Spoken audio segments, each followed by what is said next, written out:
No, va a ser ahí. Está ahí, pero 3 meses ahora. ¿Ah? 3 meses. Yo estoy en la de gente. Más agresiva que personas que lo que tienen que decir. Sí, es recalles. Ah, no, ahí está todo ahí. Y eso es, no sé, y dice que ahí la no suerte el beso, ¿no?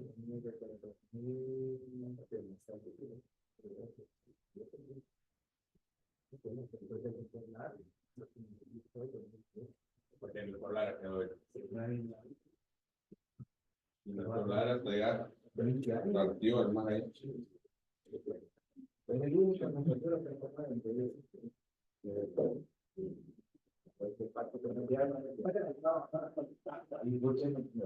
Y la misma pero ella se refiere.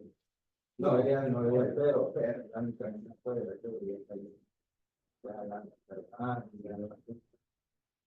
Y no le dio todo el mal.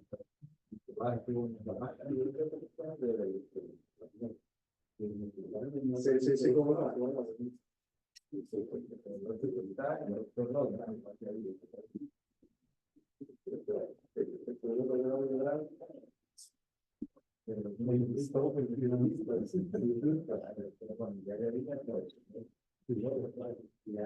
Ya pasamos esta etapa. Ya el pueblo no lo mismo. Bueno, el doctor Ordóñez, yo publiqué la sesión pasada en LinkedIn. No, o sea que habíamos estado con el doctor y todo, y solo comentó, no invitation at all. Y lo invité, a ver, no me lo agregué al grupo, a ver si no se salió. Pero dime que quien lo ingresó es No, yo lo agregué, yo lo agregué. Es que está, tiene negación conmigo. el día que estábamos esperando, yo le hablé a Orlando que no iba a pasar por él porque era muy tonto ya, han cambiado la reunión. Bueno, usted como sabe, no vale. Ah, Le digo que Jiménez lo había. no, yo tengo 10 dólares. lo agregué. Es baja, ¿no? Sí. Bueno, vamos a comenzar. Tengan todos muy buenas noches. Yo sé que ha sido un poco difícil, sobre todo algunos colegas también tenían otra actividad, cambió de fecha, etcétera, pero a los que estamos acá les agradezco, sobre todo al doctor Tobar, que es nuestro ponente invitado. El doctor Nima Alan, desgraciadamente, ha tenido un problema personal y se excusó hace unas horas. Así que, bueno, para mí es un placer presentar al doctor Carlos Mauricio Tovares, médico. Realizó sus estudios de medicina interna en el Instituto Salvadoreño del Seguro Social, luego estudios de posgrado en radioterapia en el IMSS en México, y pues múltiples otros cursos de entrenamiento que pues lo convierten ahora en una referencia para nosotros, para el manejo de nuestros pacientes en radioterapia, ya sea adyuvante, coadyuvante.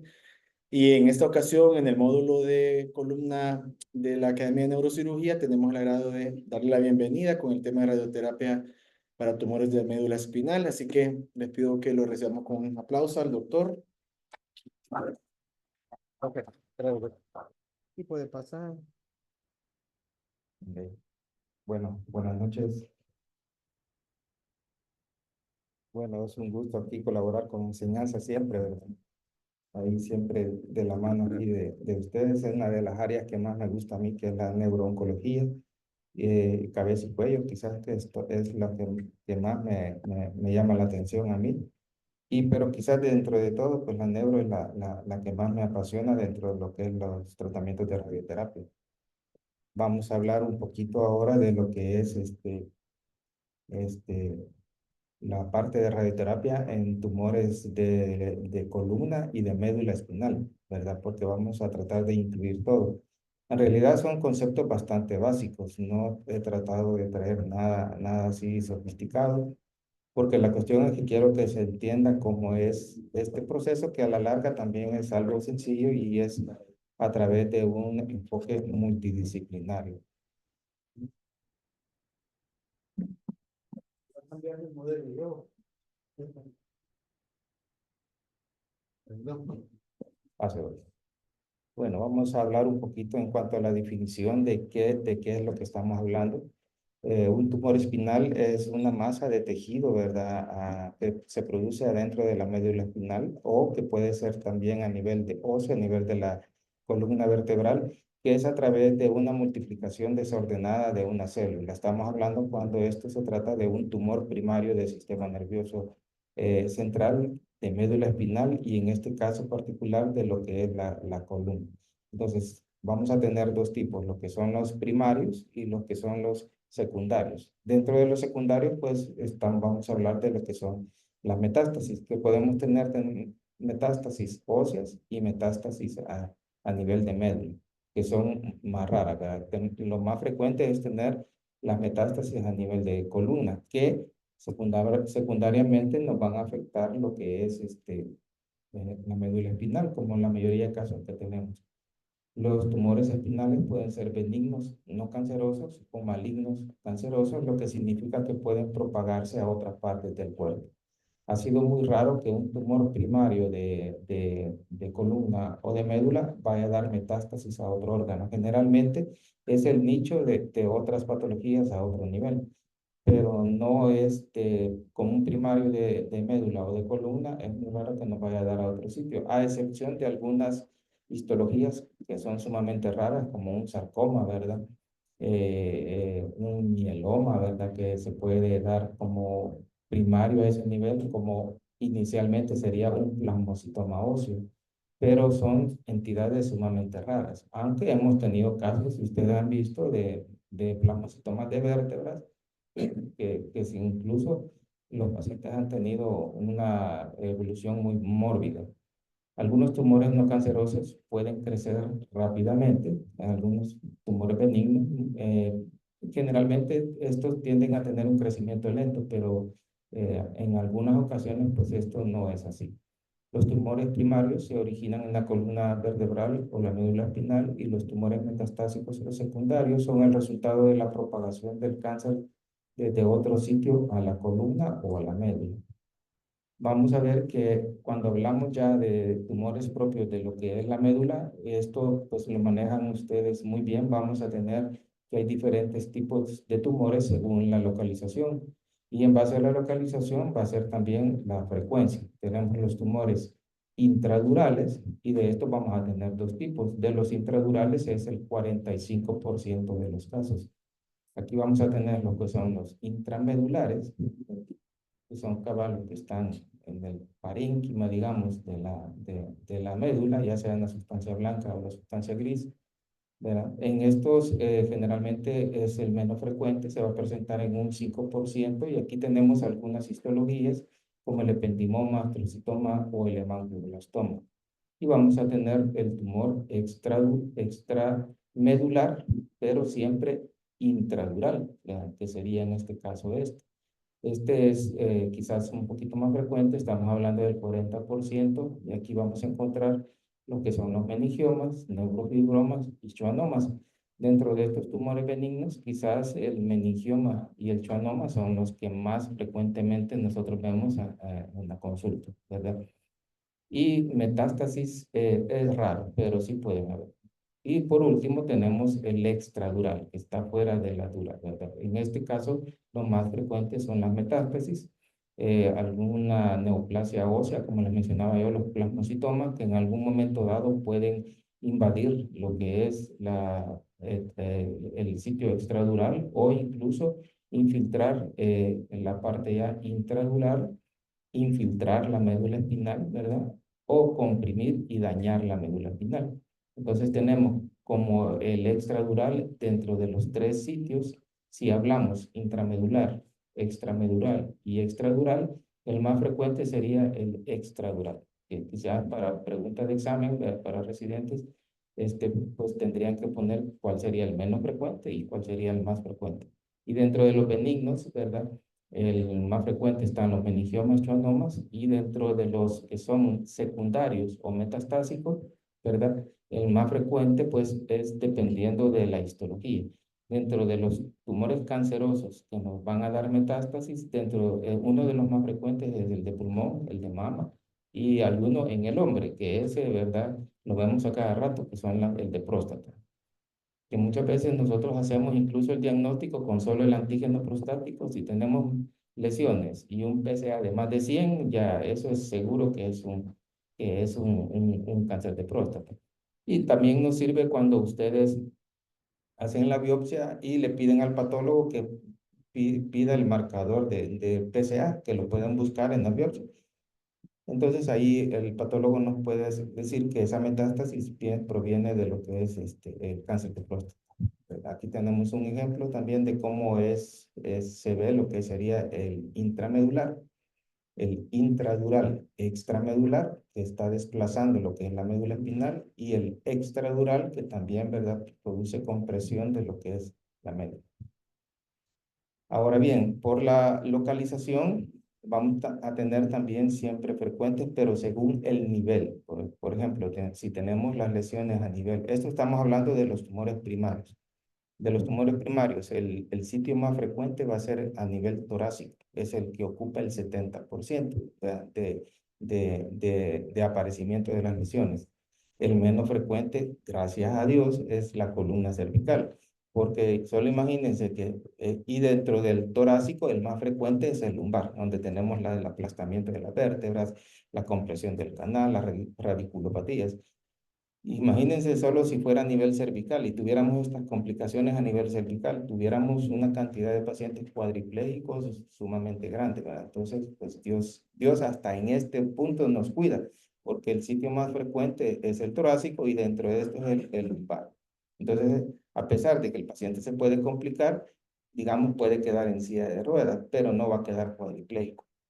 Sí hemos tenido algunos casos de lesiones cervicales en donde hemos tenido la sección medular, pero esos casos es bien raro ver. Generalmente la parte quirúrgica es bien fundamental. Como ya vamos a ver un caso que les traigo del servicio, de tantos de ustedes, si mal no recuerdo fue del doctor Llanes, este paciente, porque él hizo una presentación de hace 3 años de un meningioma que lo vamos a ver de último.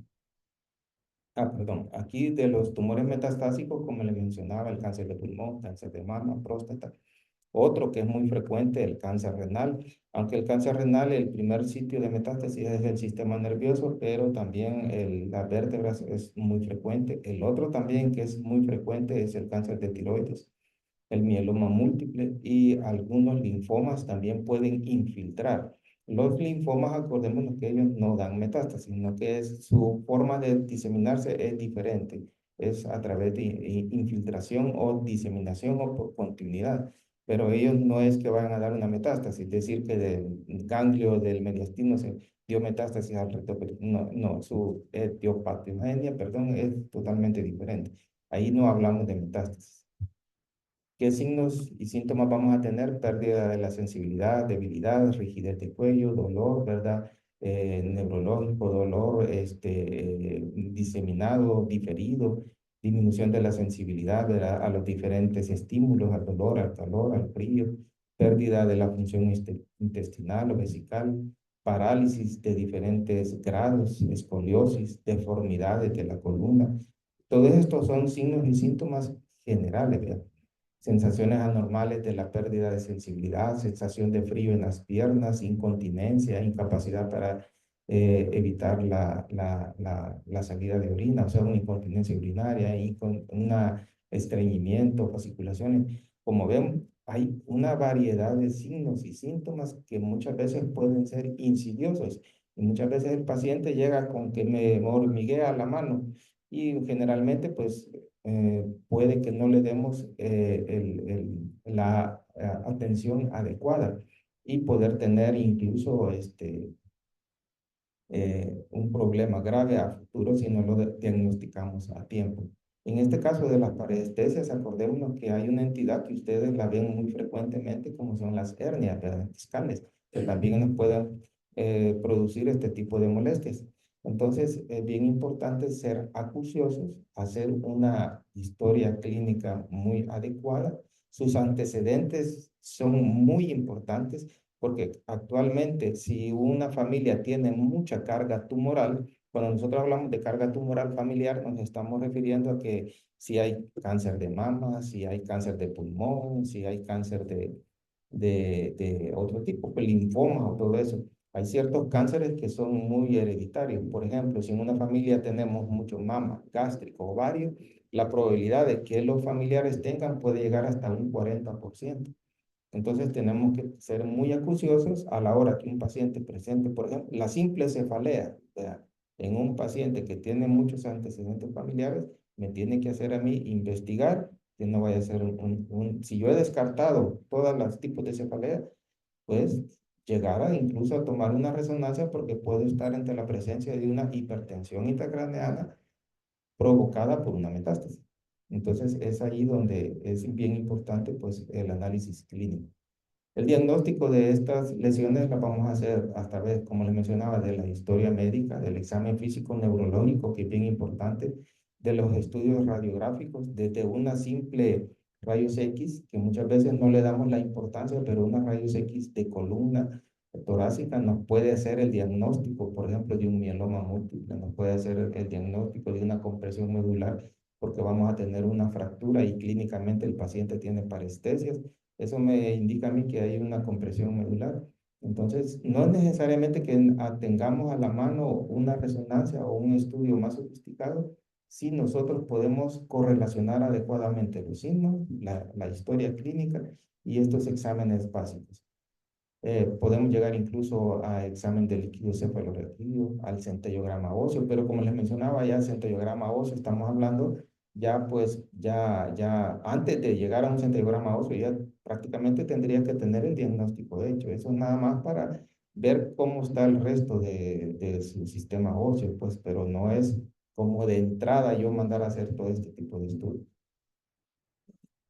Tratamiento de estas lesiones, el fundamental e indispensable, ya sean lesiones metastásicas o primarias, es el abordaje quirúrgico. Esta entidad de los tumores de médula y de columna, el principal son los neurocirujanos, porque de ahí va a depender que el paciente camine, ¿verdad? De ahí va a depender que el paciente se le quite el dolor, o de ahí va a depender que el paciente quede pléjico, ¿verdad? Entonces, la evaluación oportuna del neurocirujano es muy importante, ¿verdad? Tal vez el paciente en el momento neurológicamente esté estable, pero ustedes como neurocirujanos deben saber que si 48, 72 horas o que 5 días se me va a complicar, no porque en ese momento esté estable, no lo voy a pasar a sala y lo voy a pasar a radioterapia. Entonces, ese análisis tiene que ser muy importante de parte de ustedes. Ver a futuro a las 48, 72 horas.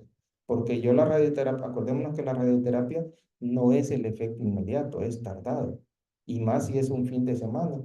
Entonces, muchas veces, esa paciente estable que probablemente podemos decir, no, que pase a radioterapia, al siguiente fin de semana que yo lo vea, lunes o martes, puede que ya esté pléjico. Entonces, eso tenemos que tener una visión nosotros, no solo de que en el momento, bueno, que lo vea radioterapia y ya, ¿verdad? Otros tratamientos que vamos a tener, quimioterapia, que en este caso de tumores primarios es muy escaso lo que se va a hacer, a menos que sea un plasmocitoma, un linfoma, un sarcoma o otra histología diferente, ¿verdad? Eh, Hay una entidad que es muy poco frecuente y la verdad que yo solo vi un caso en México, que es metástasis de glioblastoma multiforme a médulas, hizo siembras, que está descrito que un glioblastoma multiforme puede hacer metástasis al intradurales, son intradurales, ¿verdad? Ya de ahí jamás he vuelto a ver ningún otro caso, pero sí está descrito que el glioblastoma multiforme me puede dar siembras a nivel de médula espinal. Y por último, quizás la parte complementaria más importante del manejo de estos tumores es la radioterapia. Podemos tener tres tipos de tratamiento, que es la radioterapia convencional, que son dosis bajas de 2 Gray a completar 25 sesiones, más o menos son 50 Gray. Un poquito más, bien difícil dar de 50 Gray por la tolerancia a la médula espinal. Generalmente la médula espinal no me va a tolerar completa la médula espinal. Si yo doy radiación a toda la médula, más o menos anda por los 30 Gray. Arriba de 30 Gray ya podemos tener complicaciones. Si solo es un segmento de médula espinal, más o menos unos 10 centímetros, yo puedo llegar a los 50 Gray. Y 1% de médula espinal o 1 centímetro cúbico de médula espinal son 60 Gray. Entonces, todos esos son los parámetros que nosotros tenemos para que el paciente no lo vayamos a meter en una complicación que ustedes ya saben, que es una mielitis. Mielitis es por radiación. Tenemos también los tratamientos hipofraccionados y actualmente quizás lo más avanzado que hay es la SBRT, que es la radiocirugía corporal estereotáxica.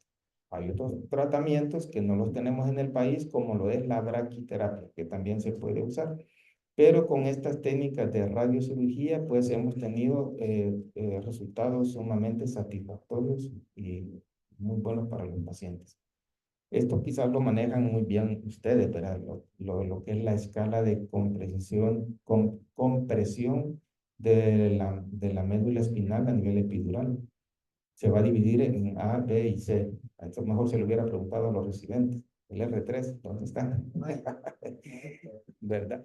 Bueno, entonces, perdón. Entonces, aquí vamos a ver que tenemos la vértebra, tenemos la médula espinal, tenemos la dura madre, y vamos a ver que el A se va a dividir en 1A, 1B y 1C. Este va a depender dependiendo de la compresión y hasta llegar a tocar a la médula espinal, que es el 1C.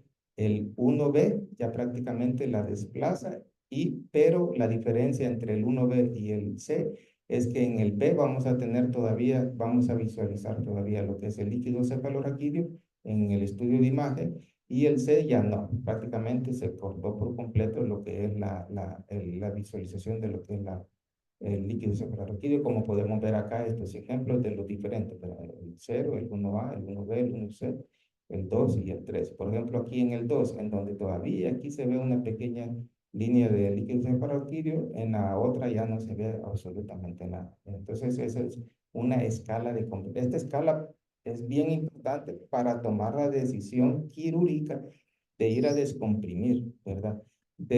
Supuestamente de la escala B y C, ya es indicación de ir a descomprimir. Estas son las que yo puedo decir, me espero y que lo vea radioterapia y que le dé su paliación. O sea, esta nos va a dar tiempo, ¿verdad? Pero estas dos ya no.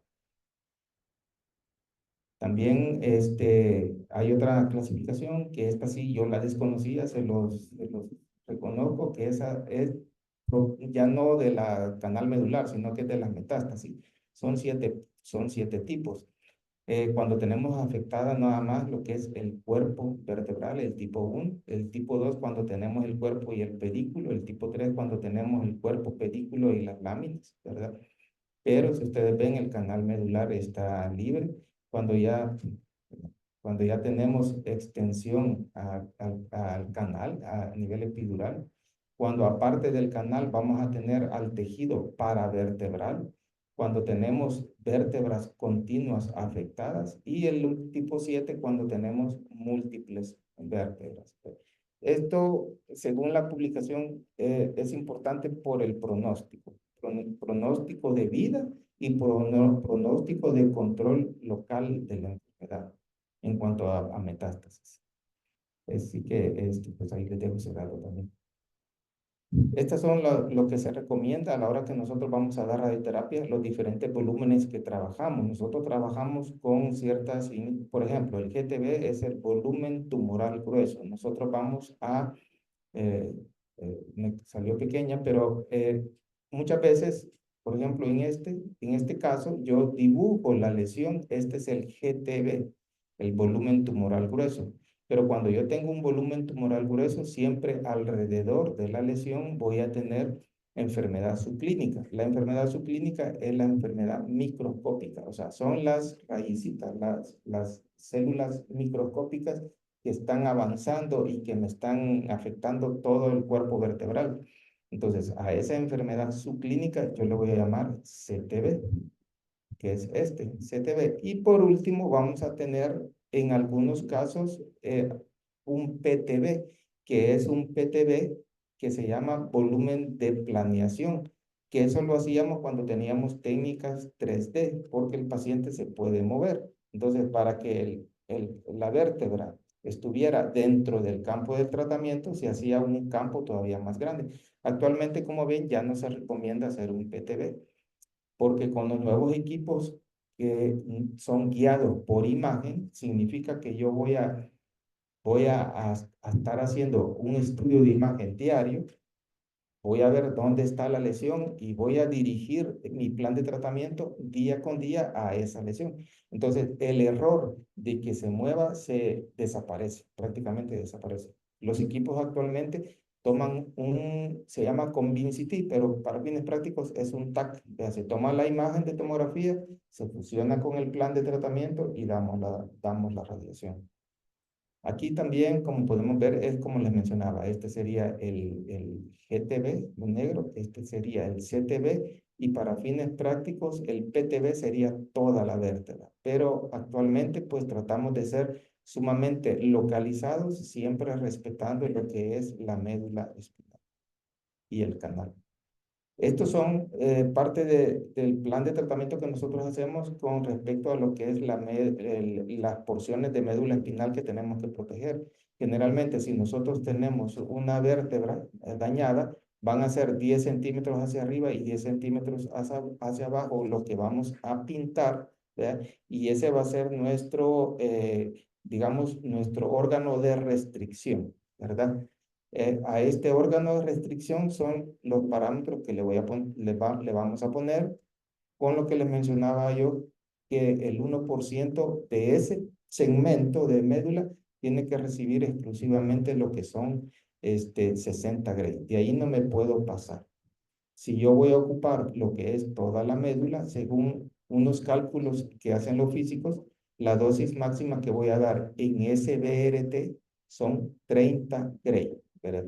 De ahí no me tengo que pasar de 30 Gray, porque si no, con 30 Gray yo tengo un 5% de 100 de causar lo que es una mielopatía. Si yo me paso de 30 Gray, ya sube el riesgo a un 50%. Entonces, por eso es bien importante tener esas restricciones. Entonces, ¿cuáles son los pasos a la hora que cuando me llega a mí un paciente? Primero es el diagnóstico histológico, ¿verdad? Hacer el diagnóstico exacto de, ya sea que es una metástasis, de un tumor primario y tiene su síndrome medular. El siguiente paso es la instauración médica, que serían los analgésicos y muy importante los esteroides. Y el paso 3, evaluar la expectativa de vida del paciente, porque no es lo mismo que yo tenga un paciente con síndrome medular, pero tiene metástasis pulmonares, hepáticas. Entonces el paciente ya su expectancia de vida es de que 2, 3 meses, entonces no tiene sentido ni pasarlo a cirugía ni darle radioterapia. Entonces tenemos que evaluar su pronóstico de vida. Si nosotros vemos que el paciente es oligometastásico, cuando nosotros hablamos de un paciente oligometastásico, significa que son pocas metástasis. Estamos hablando de probablemente un órgano afectado y dentro de ese órgano 1, 2 o 3 metástasis. Entonces, todos esos son en el momento, rapidito, en la hora de la consulta, tenemos que hacer todo ese análisis y ver qué paciente va a pasar o no a radioterapia. La recomendación de los esteroides debe iniciarse lo antes posible en casos de sospecha incluso aquí lo ponen por histología de carcinoma escamocelular. Incluso dice antes del diagnóstico radiográfico, o sea, clínicamente, ¿verdad? Pero eso lo hacemos. ¿Qué es lo que hacen los esteroides? Disminuir el edema del cordón y sirve como un puente eficaz en el tratamiento definitivo. Las dosis muy altas de corticosteroides se asocian con efectos secundarios significativos, úlcera gástrica, sangrado, perforación, pero eso es crónico, eso no lo vemos de forma aguda. O sea, que en ese momento prácticamente no nos fijemos en eso, digamos. La dosis que se recomienda son 10 miligramos de dexametasona endovenoso de entrada, por así decirlo, y de 4 a 6 miligramos cada 6 a 8 horas. Mantener estas dosis por 24 a 48 horas o incluso algunos se pueden mantener hasta por 5 días y de ahí ir disminuyendo paulatinamente. Hay varios esquemas. Yo he visto esquemas de 12 Gray cada 12, de 10 cada 8, ¿verdad? En realidad, dar dosis altas de esteroides en las primeras 48, 72 horas no va a haber mucha diferencia si doy que 10 y este esquema, por así decirlo, o doy 12, lo que sí que tiene que ser más de 20. Yo recomiendo que sean más de 20 Gray en las primeras 48 a 72 horas. Este es un estudio que se comparó lo que fue la cirugía descompresiva con radioterapia y la cirugía sola para ver cómo salían los pacientes. Entonces se dieron varios esquemas. Se dio la cirugía más eh, 10 sesiones de 3 Gray, ¿verdad? Versus la cirugía sola. Entonces, la disponibilidad de caminar después del tratamiento fue mucho mejor en los pacientes que recibieron la laminectomía más la radioterapia, ¿verdad? También lo que fue posteriormente, si el paciente mejoraba del dolor, si el paciente se incorporaba a su vida cotidiana normal. Entonces, el grupo que tuvo la descompresión más la radioterapia fue el grupo que salió mejor en todos los parámetros, pero prácticamente ese era un resultado que se esperaba, pues no era algo que no íbamos a tener esos datos, pero prácticamente se confirma que la radioterapia es muy efectiva en tratamientos adyuvantes. Conclusión, la cirugía descompresiva más radioterapia postoperatoria es superior al tratamiento con radioterapia sola en pacientes con compresión de la médula espinal causada por un cáncer metastásico. Bueno, de ahí, una vez nosotros hemos decidido que el paciente va a pasar a radioterapia, hacemos lo que se llama simulación. La simulación, ¿qué es la simulación? Porque ustedes ya saben, el Tobar está pidiendo para simulación. Es simple y sencillamente el TAC previo que yo necesito para hacer mi plan de tratamiento. Ese TAC es diferente a un TAC de diagnóstico. La mayoría de veces no necesito contraste, porque como yo ya sé dónde está el problema, ya sé en qué vértebra, entonces no necesito ponerle contraste al paciente, a excepción de algunos tumores cerebrales como el glioblastoma multiforme, que a ellos sí les pongo material de contraste. Entonces, en este estudio de simulación es una tomografía que lleva unos parámetros que son personalizados. Lleva una bolsa personalizada que agarra la forma del cuerpo del paciente, lleva los famosos tatuajes, ¿verdad? Que son para colocar al paciente en la misma posición todos los días, ¿verdad? Y ciertos parámetros ya físicos del tipo de corte y ese tipo de cosas que le competen al físico médico. Pero eso es en sí la simulación, es el estudio previo que yo necesito para hacer el plan de tratamiento. Mientras más luego hago la simulación, más rápido va a comenzar el paciente. La delineación de los volúmenes, que eso ya lo habíamos hablado. Y de ahí, por último, la planeación del tratamiento, en donde yo voy a escoger el número de sesiones. En SBRT estamos hablando de 1 a 5 sesiones. Eso es SBRT, es radiocirugía corporal estereotáxica. Mientras menos sesiones, la dosis es más alta. Por ejemplo, en una metástasis, puedo llegar a dar una sesión de 24 Gray, ¿verdad? Que sería la dosis de las dosis más altas. Si doy 5 sesiones, puedo dar 30 Gray, cada sesión de 6 Gray por día, ¿verdad? Entonces, este es el rango en que nos movemos. SBRT significa de 1 a 5 y la dosis va a ir hasta máximo 30 Gray.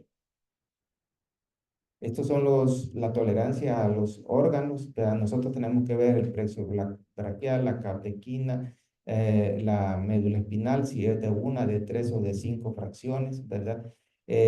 También podemos ver órganos cercanos a las vértebras, como es el esófago, y ahí están las dosis que son los parámetros que nosotros vemos con el físico para probar un plan de tratamiento.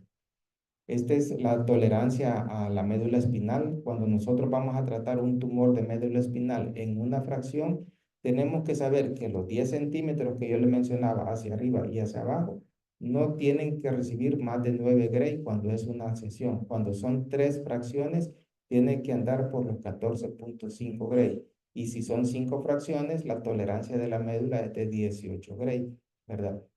Este es en los tratamientos de SBRT. Cuando hablamos de fraccionamiento convencional, son otros parámetros diferentes.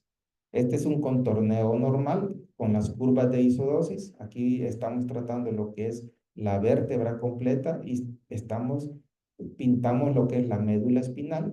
Y como pueden ver, la dosis de tratamiento es lo celeste, lo celestito, es lo que está cubriendo. Y si ustedes pueden ver, alrededor de la médula hay un hueco. El equipo puede perfectamente evitar dosis a la médula espinal con estas tecnologías, con SBRT. Entonces, yo estoy tratando toda la metástasis y evitando la dosis a médula espinal. Esto no se podía hacer antes, era con los otros equipos de 3D o cobalto, mucho menos. Ahora, pues ya pues nos permitimos hacer este tipo de tratamientos. También hay otros tratamientos en donde, aparte de que yo protejo la médula espinal, puedo dar dosis altas a ciertas áreas de la vértebra.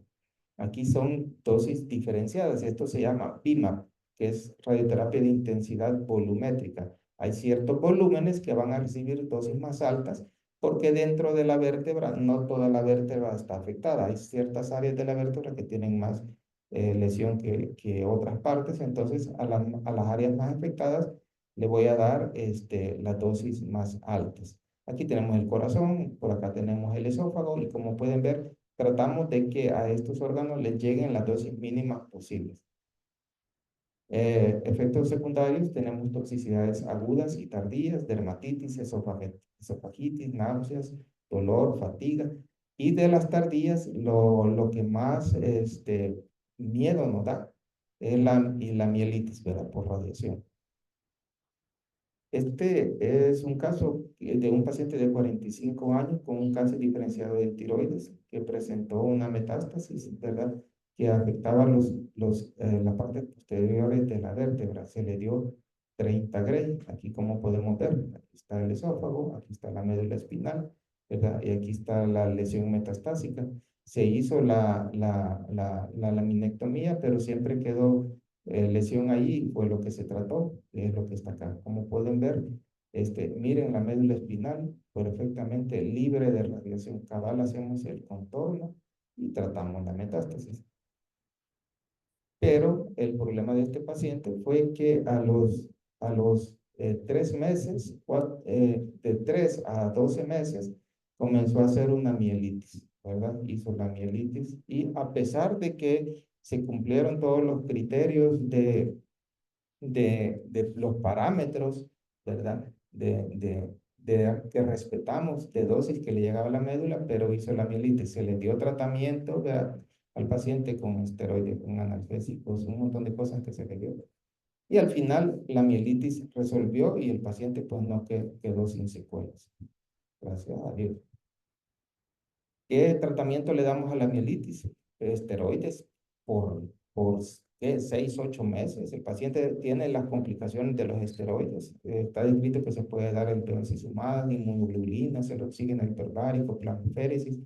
La verdad que es una complicación muy delicada y muy temida por nosotros los radiooncólogos. Es quizás a lo que más le tenemos hacer una mielitis por radiación.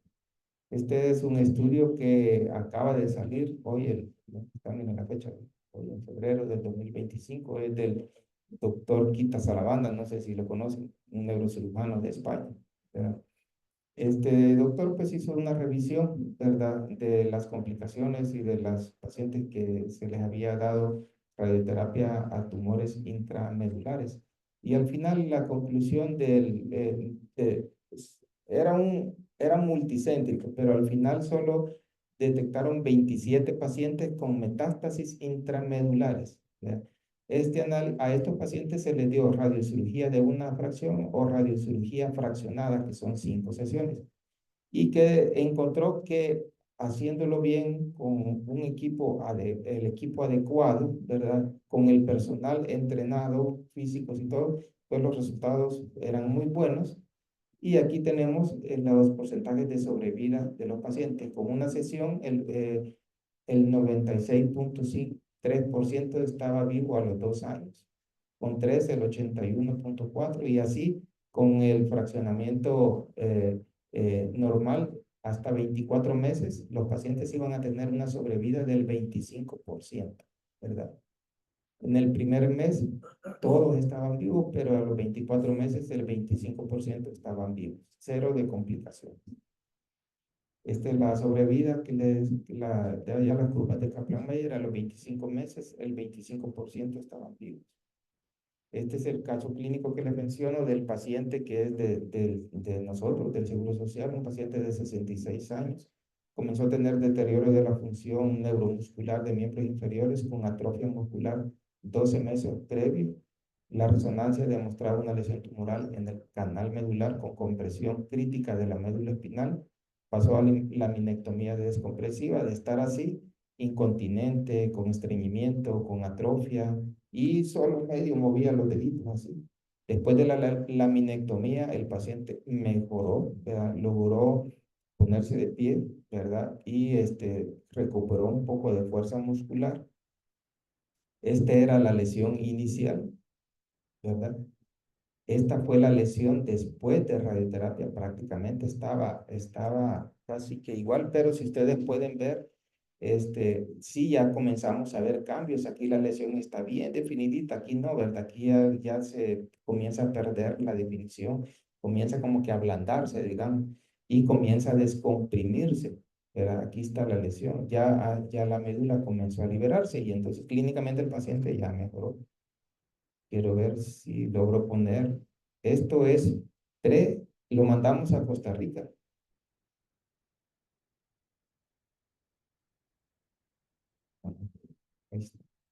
Esta era mandarlo a Costa Rica. Así lo mandamos a Costa Rica. El señor, y esto fue después de la laminectomía. Ahí con sondadera, andaba con sonda, pero todavía tenía incontinencia. Y ahí estaba en su fisioterapia, ¿verdad? Este video es de este año. Yo lo vi hoy en enero. Pueden ver. Ya orina normal. El señor está muy agradecido.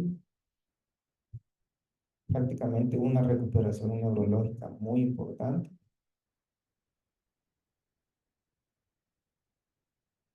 Y una lesión en una localización que si nosotros hubiéramos tirado la toalla, el señor ya no estaría vivo, pues hubiera quedado cuadripléjico, ¿verdad? Y ya pues de ahí sacarlo de paciente de una cuadriplejía, ya saben que es bien difícil. Entonces, pues este es un caso del servicio, del doctor James, no sé más, no recuerdo. Actualmente, pues, la radiocirugía para tumores metastásicos, ya sean intradurales, extramedulares o intramedulares, está, digamos que es el tratamiento de elección, ¿verdad? Como podemos ver en la mayoría de estudios, cero complicaciones, no estamos viendo complicaciones, ¿verdad? Y la dosis que estamos dando, dependiendo del número de sesiones, 14 Gray, 25 Gray en 5 sesiones, 21 Gray en 3 fracciones, 16 Gray en 3. Son dosis, la verdad que sumamente altas. Miren 27 Gray en 3 fracciones. Estamos hablando de 9 Gray por fracción y cada fracción se da en días intercalados, digamos lunes, miércoles y viernes, ¿verdad? Entonces son dosis muy altas. Y aquí están la cantidad de estudios que se está llevando a cabo, incluso con resultados muy buenos, ya sea para tumores metastásicos o para tumores primarios de columna o de médula espinal. Conclusiones: la radioterapia de médula espinal proporciona un control tumoral eficaz y alivio sintomático en lesiones primarias y metastásicas. Se han informado incidencias agudas y tardías, pero generalmente las tardías, gracias a Dios, no las estamos viendo. Las agudas se manejan perfectamente. Si bien dice algunas revisiones para determinar la tolerancia a la médula espinal sugiere que las dosis máximas altas no están necesariamente correlacionadas con la lesión. Antes se decía estrictamente que no nos pasáramos de la dosis, pero lo que pasa es que hemos visto también que con dosis baja hemos tenido complicaciones a nivel de médula. Entonces, ¿qué es lo que está pasando? Lo que pasa es que hay un factor que antes no se tomaba en cuenta, que hoy sí se toma, que es la isquemia de la médula. Cuando un paciente entra con compresión medular y ya tiene que 2 o 3 semanas, esa médula ha estado isquémica. Entonces, su dosis de tolerancia baja. Entonces, hay otros factores que tenemos que tomar en cuenta. Y pues, como siempre en todo, que se necesitan más estudios, ¿verdad? Para seguir evaluando los efectos y complicaciones y las mejorías en lo que es la sobrevida y en la sobrevida libre de enfermedad y en sobrevida global. Eso era todo lo que les traía. No sé si tienen alguna duda. Yo tenía una pregunta, ¿qué dosis aproximada se ocupa para esos pacientes con mielitis por radiación? ¿Y esa dosis de esteroide crónica, qué tan alta es? Son dosis altas. Al inicio de la mielitis, estamos hablando de 100 miligramos de prednisona diario por lo menos un mes. Y ya de ahí, y se tiene que estar haciendo la resonancia cada 2 meses, una resonancia, ¿verdad? Siempre y cuando el paciente vaya evolucionando bien. Si no, hay que hacer casi que resonancia mensual, ¿verdad? Yo he tenido un caso de mielitis que me puse hace como 2 o 3 años, precisamente por tratar una vértebra cervical, ¿verdad? Y me hizo la mielitis. Entonces pasé con el paciente 6 meses de esteroides a dosis altas, ¿verdad?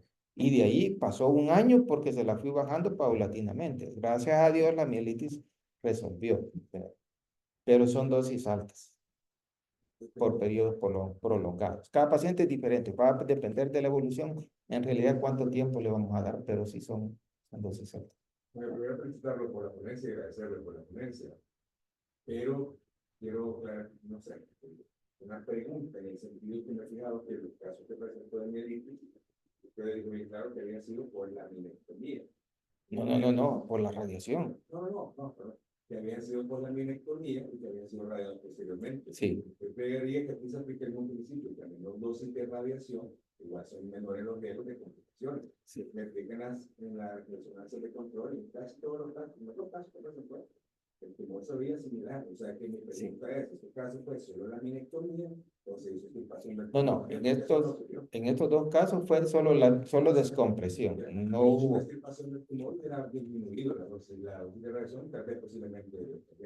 La dosis tal vez no, porque por muy pequeño el residual que queda, la dosis va a ser siempre la misma. Lo que pasa que es lo que le digo, la mielitis no está relacionada solo con la dosis, sino que también con el daño de la compresión, que en realidad eso no lo podemos medir, porque no es lo mismo una compresión aguda, digamos por un accidente o algo, que una compresión crónica que viene de meses, que la médula viene tolerando. Generalmente la médula que viene con una compresión crónica tolera mejor las dosis altas de radiación que con una compresión aguda, ¿verdad? Entonces, pues eso. Entonces, ese factor de la compresión medular también influye a la hora de la mielitis. No solo es la dosis total que vamos a dar. Y la otra pregunta que tenía era, ¿de una clasificación de sonita? Sí. De ahí la principal diferencia secundaria era el número y la... De las metástasis, sí. La pregunta es, ¿en alguna de esas clasificaciones hay algo que contraindique desde el punto de vista de la radioterapia que el paciente sea candidato a eso? No, la verdad que no. Esto es más que todo es para pronóstico. Es para pronóstico de vida del paciente, ¿verdad? Porque el paciente generalmente pues nos va a preguntar, mire doctor, ¿cómo estoy? Y nos pregunta, o muchas veces los familiares también, y más si es privado. Si el paciente, pues, porque los tratamientos de CBRT privados son caros, ¿ve? Y entonces, pues, muchos preguntan, mire, ¿y de qué le va a servir? Pues está encamado, está ahí, pero y le voy a dar la radio, ¿para qué le va a servir? Entonces, ¿verdad? En estos casos múltiples, aquí el objetivo es el dolor, ¿verdad? Control del dolor, ¿verdad? En estas lesiones pequeñas, aquí el objetivo es diferente. Aquí lo que queremos es conservar la estructura anatómica de la vértebra, que no vayamos a tener una fractura patológica. Entonces cambia. Pues para nosotros sí es bien importante tener este tipo de evidencia, de este tipo de clasificaciones.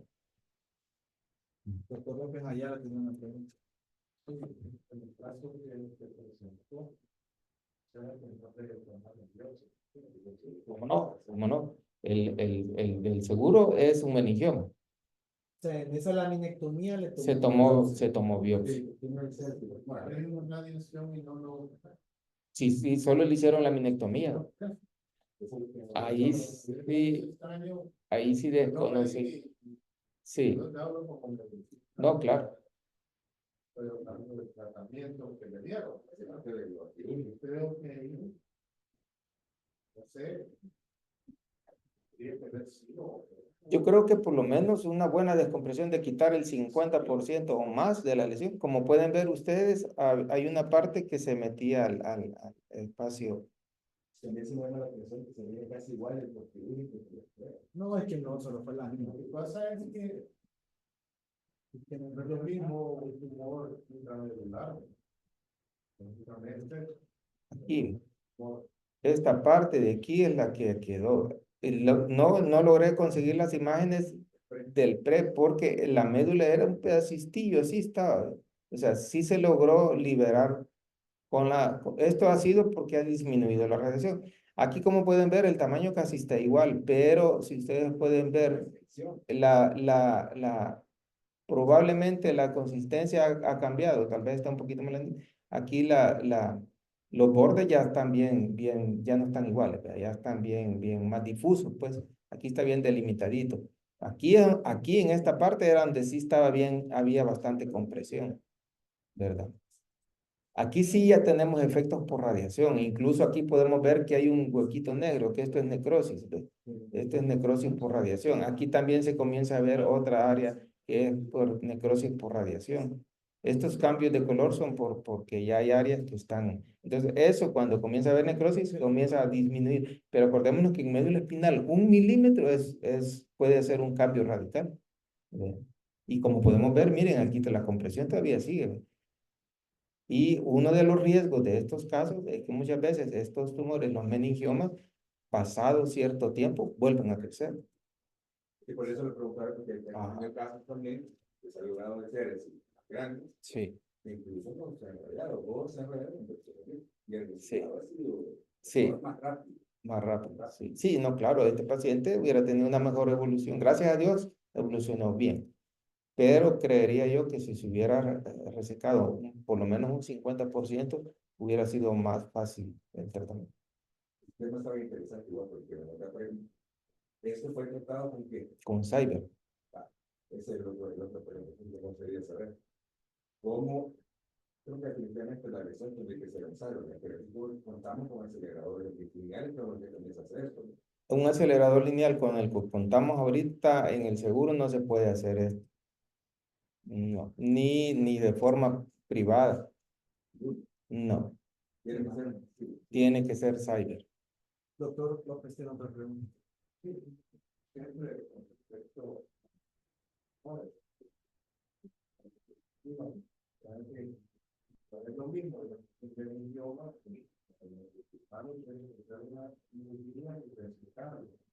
bueno, es lo mismo que sea extradural que sea intradural, Ujú. ¿no? Es lo mismo. Pero, yo por experiencia, he estado como 2 casos de tumores exposición, ¿verdad? Que siguen dando ustedes a las personas radiación. Sí, Yo veo un paciente y yo no pude quitar la mayor cantidad de tumor. Es la realidad. No diferenciaba bien el tejido normal, sano, y no le digo, entonces sí, no me muestra. Entonces se le dio, no sé qué se le dio. sí, Probablemente le dieron radioterapia. se le dio radioterapia. Son bien pocos los casos y yo me acuerdo porque casi todos los tengo yo. Era un gloma de bajo grado. Sí, grado 2 era exacto. Se le dio la radioterapia convencional. Como ustedes pueden ver, se puede dar radioterapia convencional llegando hasta los 50 grados, pero no es actualmente ya se demostró que no es lo ideal. ¿Verdad? Tiene que ser la SBRT. Ah, De primero, gracias por la conexión.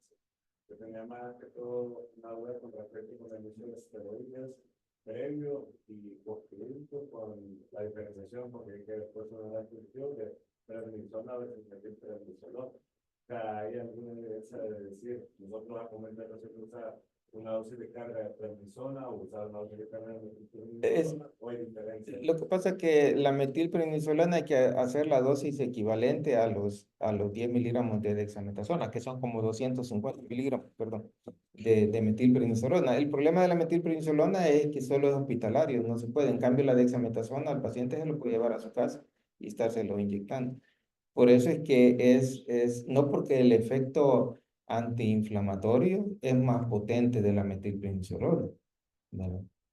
Ujú. Pero trae otras complicaciones también, o sea, no le podemos dar al paciente que se lo lleve a la casa. En cambio, con dexametasona yo perfectamente le puedo decir, si llévese para 7 días y se lo está inyectando, una enfermera se lo puede poner y todo eso. Es por eso que se prefiere la dexametasona. Ujú. Gracias. Gracias, doctor. Nuevamente un aplauso. Gracias. Bueno, con esto finalizamos esta sesión clínica. Le agradecemos bastante al doctor. Creo ver si hay preguntas aquí, ¿no? Creo que ha sido para todos de gran utilidad. De nuevo, muchas gracias a todos los presentes por acompañarnos. Ya tenemos, bueno, noticias, siempre damos noticias al final. Ya tenemos bastantes fechas reservadas por patrocinadores, gracias a Dios. Ya tenemos como 5 meses más. La próxima es el último jueves bueno, de este mes. Vamos un poquito atrasados.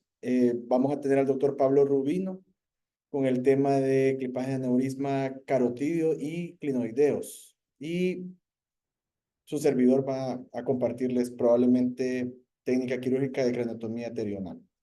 Así que los esperamos a todos. Muchas gracias de nuevo al doctor por acompañarnos.